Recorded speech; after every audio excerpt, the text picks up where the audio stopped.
Olá, olá pessoas da segunda série, e aí, tudo bem? Vamos à nossa aula de língua portuguesa, literatura, estamos estudando então parnasianismo. Hoje nós vamos então resolver algumas questões ligadas ao parnasianismo e depois nós vamos continuar com a conceituação sobre o parnasianismo, estudando mais alguns autores como Olavo Bilac, né, entre vários outros, tá bom? Então beleza, vamos lá. Temos aqui a questão 1. Sobre o movimento parnasianista, é incorreto afirmar. Beleza, vamos lá. Temos aqui então. Teve início em 1866 na França com a publicação da revista Parnasse Contemporain. Será que é isso, gente? Bom, olha só. O início, né, ocorreu realmente na França. E então foi para Portugal, né? Só que será que foi com esta obra? Vamos continuar aqui. Defendia o princípio da arte pela arte, almejando assim a perfeição literária. E aí, está correto?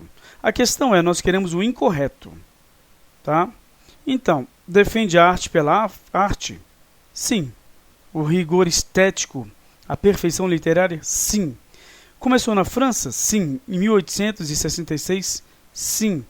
E com a publicação da revista Parnasse Contemporain? Sim. Nós queremos o incorreto.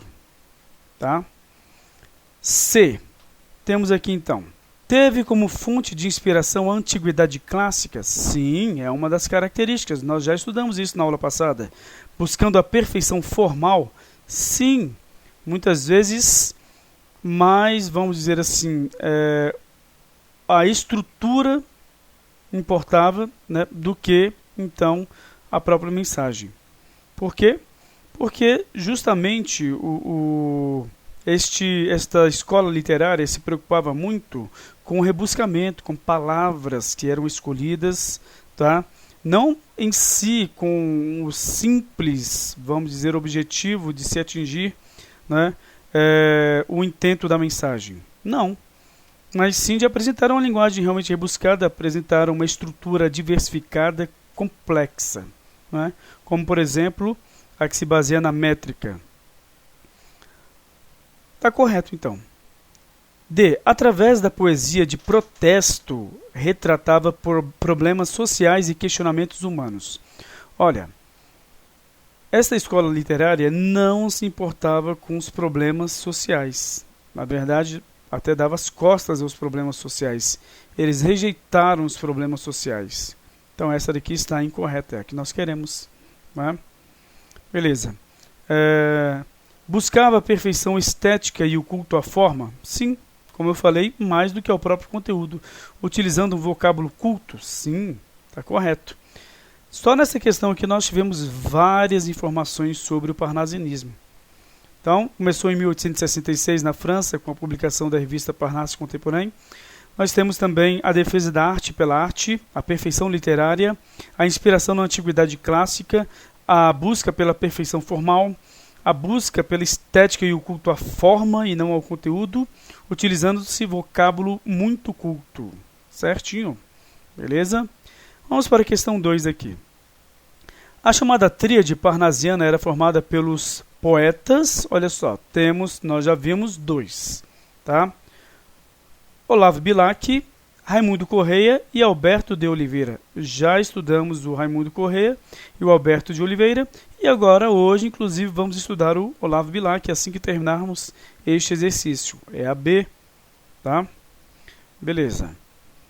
Temos aqui a 3. O parnasianismo no Brasil teve início em 1889 com a publicação da obra. Bom, olha só.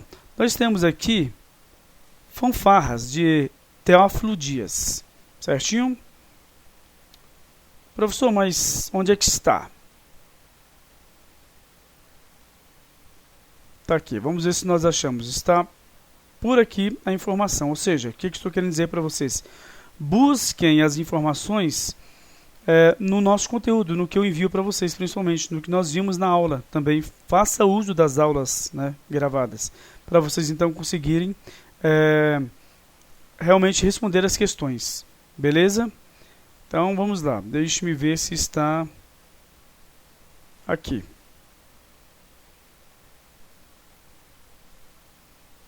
Talvez eu não vá achar, mas nós já abordamos isso na aula passada, certo? Então, sempre faça um uso do conteúdo, beleza? E então você vai conseguir responder a todas as questões, tá? Que então podem estar à sua frente, principalmente porque nós estamos tratando de questões aqui que vão cair no PAS, no Enem, né? Entre várias outras formas de então testá-los, não é? E logicamente, né, de dar acesso a fases importantes das suas vidas, beleza? Então vamos lá, só um momento aqui.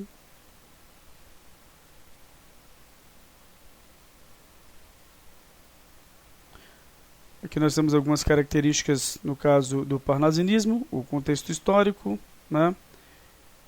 As principais características, né? E logicamente, as importantes informações sobre o que ocorria naquela época.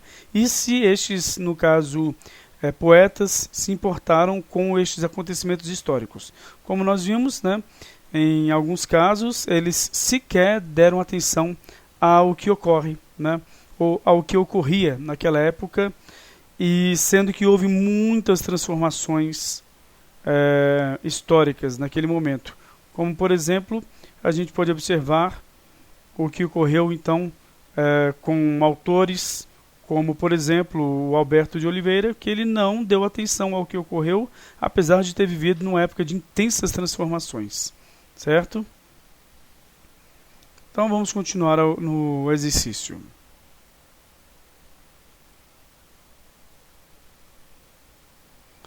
Bom, a 4. E última por hoje.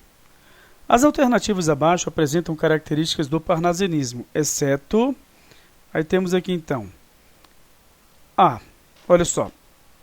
Vamos entender primeiro o conteúdo, né? Na verdade, comando da questão. Então, as alternativas abaixo apresentam as características, né, do parnasianismo.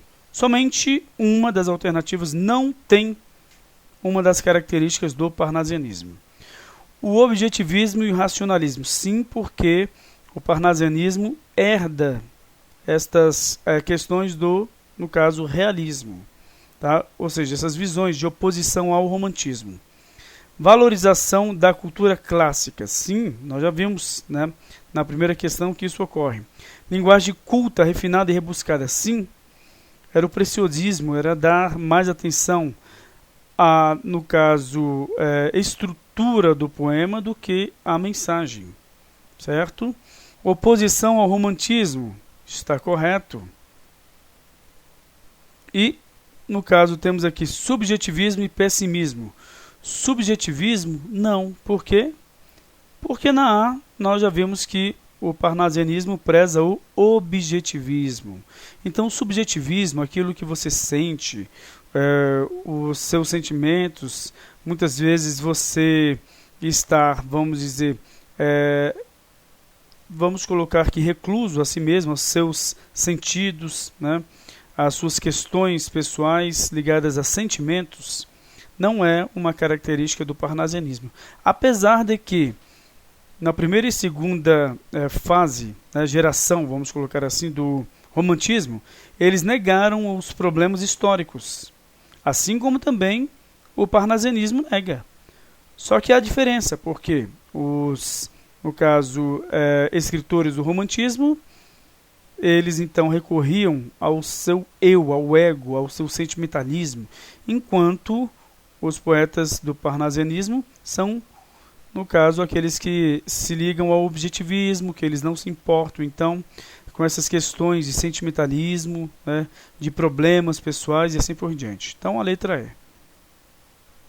Beleza? Então, vamos dar continuidade ao nosso conteúdo. Estamos estudando aqui os autores, né, os escritores desta época. E aí, hoje, nós vamos dar início a Olavo Bilac. Então, Olavo Bilac.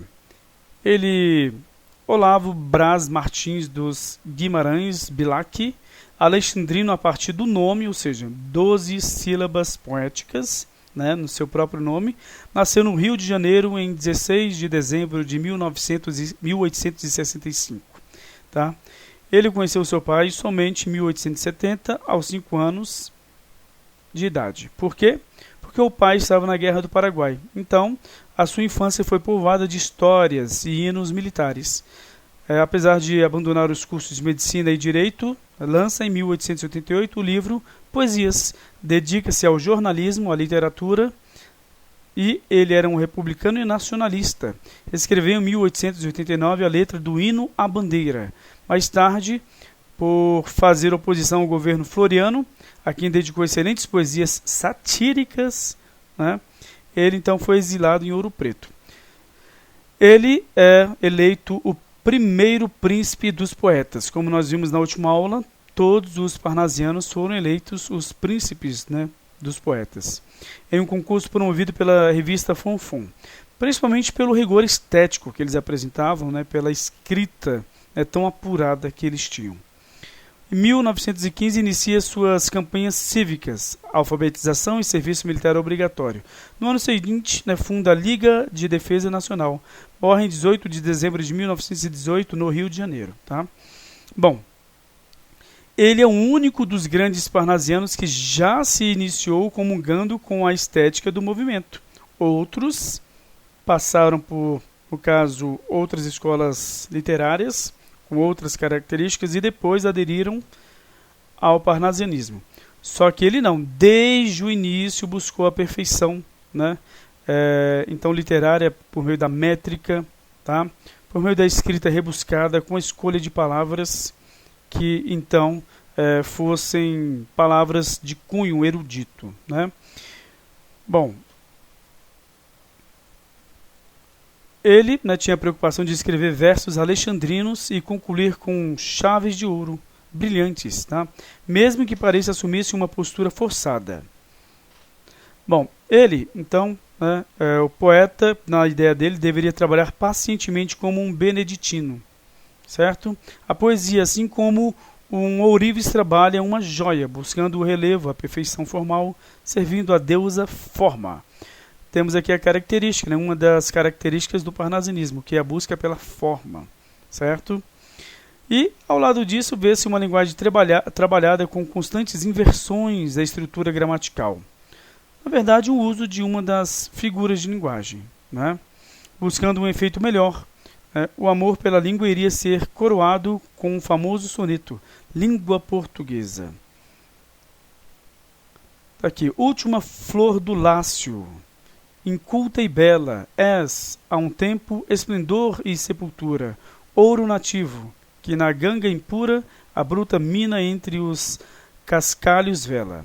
A língua portuguesa, que é a última, então, né, de origem latina, e, como aqui mesmo demonstra, né, que é, na verdade, o esplendor e ao mesmo tempo a sepultura. Certo? A última flor do Lácio, né, ou seja, de onde teve a origem, no caso da língua portuguesa. Ou a língua latina, de todas as línguas, né, que vieram então dessa raiz. Bom, então ideologicamente não se pode confundir as prisões políticas e o exílio dele com o fato de ele estar, né, se importando com os movimentos sociais, com os problemas sociais, porque os parnasianos não se preocupavam com isso. Beleza? Eles, né, se colocavam às margens dos grandes acontecimentos. Então, por que ele foi preso por essas questões? Então, ele assumiu apenas posições republicanas, conservadoras e um nacionalismo cada vez mais exagerado à medida que os anos passavam. Ele ignorou, olha só, tanto que ele não realmente se importava e se colocava à margem dos grandes acontecimentos. Ele ignorou a luta abolicionista, ele ignorou a luta republicana, foi republicano apenas após a proclamação e ignorou a Primeira Guerra.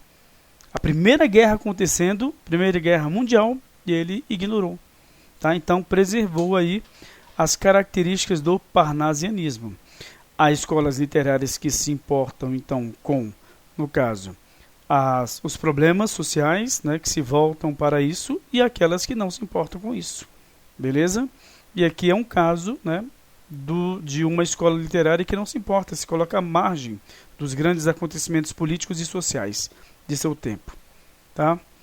Temos aqui então que ele é um poeta voltado para a antiguidade clássica, característica do parnasianismo, basicamente para Roma, tá? Em Panáplias.